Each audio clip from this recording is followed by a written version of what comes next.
এইরকম পিচটাই চেয়েছিলাম। ভালো খেলতে না পারলে এমনটা তো হবেই। উইকেটে কোনো জুজু ছিল না। ম্যাচ হেরে এমনটাই জানালেন গৌতম গম্ভীর। হ্যাঁ, ইডেন টেস্ট হেরে গৌতম গম্ভীর মেনে নিলেন যে পিচে কোনো জুজু ছিল না।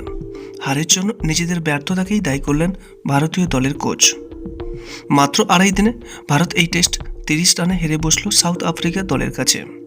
দীর্ঘ 15 বছর পর সাউথ আফ্রিকা ভারতে এসে ভারতকে হারালো।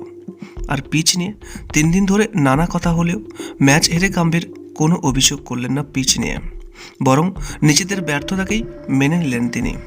সংবাদ মাধ্যমের মুখোমুখি হয়ে গম্ভীর বললেন, ইডেনের পিচ বিপজ্জনক ছিল না, খেলার উপযোগী ছিল।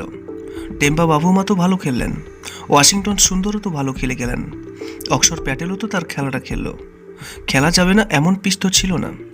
ব্যাটারদের টেকনিক, মানসিক শক্তি এবং ধৈর্যের পরীক্ষা দিতে হয় এই রকম পিচে। আমরা পারিনি, তাই আমরা হেরেছি। পিচ নিয়ে বিতর্ক উড়িয়ে গম্ভীর আরও বললেন, আমরা যেমন পিচ চেয়েছিলাম ঠিক তেমনই পিচ পেয়েছি। ভালো খেলতে না পারলে এমনটা তো হবেই। 124 রান তাড়া করতে না পারার মতো কোনো কারণ ছিল না।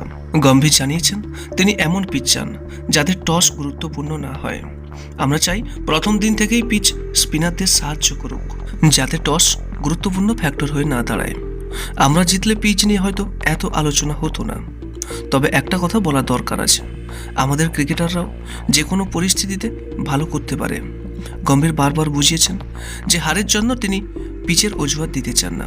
তার দলের ক্রিকেটাররা আজ ভালো খেলতে পারেনি, তাই এভাবে হারতে হয়েছে। আর ভারত যেমন পিচ চেয়েছিল ঠিক তেমনই তাদের পছন্দের 22 গজেই দাঁড়াতে পারলেন না।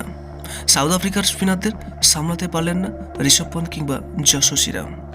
ভারতীয় ব্যাটাররা স্পিন বল খেলায় দক্ষ, ক্রিকেট বিশ্ব এমনটাই জেনে এসছে এতদিন ধরে। আর আজ ব্যতিক্রমটাই দেখতে হলো গোটা বিশ্বকে। আর গম্ভীরও মেনে নিয়েছেন, আজ তার দল খেলতে পারেনি। তবে ক্রিকেট এক অনিশ্চিতের খেলা, কোন দল কখন এগিয়ে যাবে তা বলা মুশকিল।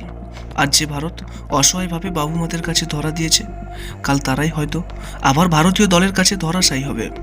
আর ভারত পারবে না এমনটা হতে পারে না। এই ভুল থেকে শিক্ষা নিয়ে ভারত হয়তো আগামী দিনে আরও শক্তিশালী দল হয়ে মাঠে নামবে। আর এই বিষয়ে আপনার একটি মূল্যবান মন্তব্য জানাবেন এবং ভিডিওটি ভালো লাগলে একটা লাইক করবেন এবং আপনার কাছের মানুষদের কাছেও শেয়ার করবেন। এবং নিয়মিত এরকম আপডেট পেতে আমাদের এই চ্যানেলটিকে অবশ্যই সাবস্ক্রাইব করে রাখবেন। সর্বদা সুস্থ থাকবেন এবং ভালো থাকবেন। নমস্কার।